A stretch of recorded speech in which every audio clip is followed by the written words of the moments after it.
Alors, comment vous allez pouvoir obtenir vos 8 étoiles sur QuickPea? Vous allez voir, c'est pas très compliqué. Donc d'abord, il va falloir vous rendre sur le parcours. Donc vous avez sur eLearning un petit document PDF qui vous explique pas à pas comment vous connecter au parcours, mais on va le refaire sur la vidéo. Donc vous choisissez le parcours 1, vous choisissez le langage Scratch. Alors Blockly, peut-être certains d'entre vous l'ont utilisé avant. Si vous souhaitez faire sur Blockly, vous pouvez. Moi, je conseille Scratch parce que c'est le même langage que ce qu'on a utilisé avec le MBot en classe. Le Python, ce sera un langage que vous devrez apprendre quoi qu'il arrive, c'est au programme du cycle 4, donc à partir de l'année prochaine pour vous. Mais comme cette année, c'est pas au programme, et on n'est pas en classe, donc ça va être compliqué pour vous d'apprendre un nouveau langage, on va rester sur du Scratch.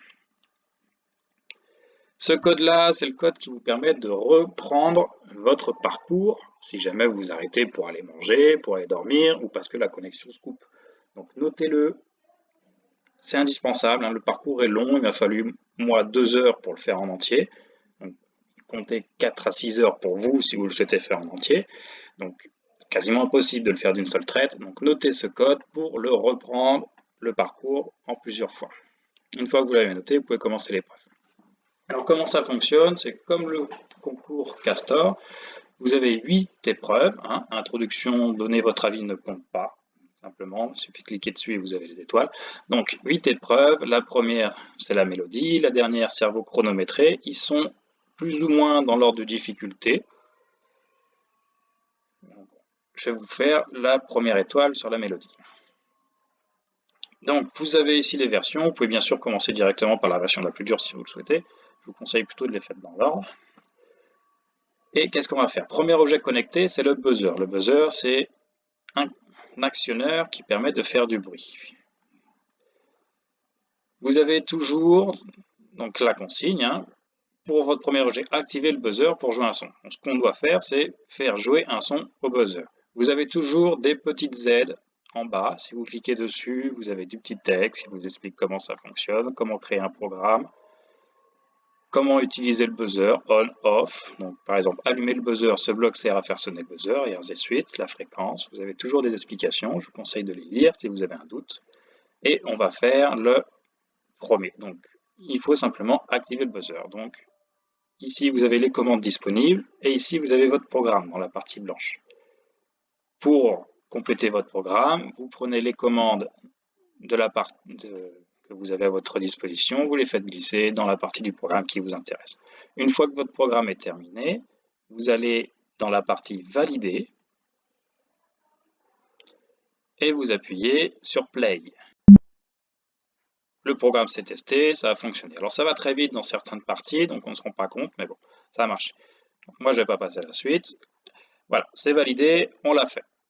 Si on veut retourner à l'écran de base, c'est retour ici, on revient au score. Si vous voulez faire autre chose, si vous voulez faire le même niveau plus difficile, vous sélectionnez ici, vous allez sur la partie 3 étoiles et vous le faites.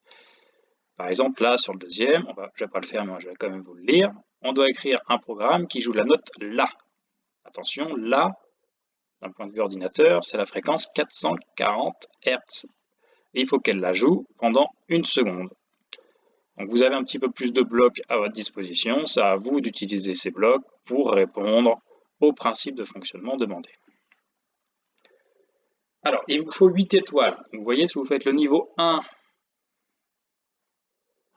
d'un exercice, vous avez 2 étoiles. Donc il faut simplement faire le niveau 1 d'au moins 4 exercices pour avoir les 8 étoiles. Ou, notre option, faire le niveau 1 et le niveau 2 au maximum. C'est un travail qui normalement devrait vous prendre 1 demi-heure, 3/4 d'heure maximum pour réussir à faire ces 8 étoiles. Une fois que vous avez fait ces 8 étoiles, il me faut une capture d'écran que vous devez rendre sur eLearning. Je vous rappelle que cette activité, comme c'est la première et qu'on arrive sur la fin de l'année, cette activité est évaluée. 2 compétences évaluées, une compétence D2 sur votre capacité à utiliser l'outil informatique. Donc, pensez bien à me mettre un petit message quand vous rendez votre travail. Prenez une capture d'écran de qualité et vous aurez un vert plus sur cette compétence.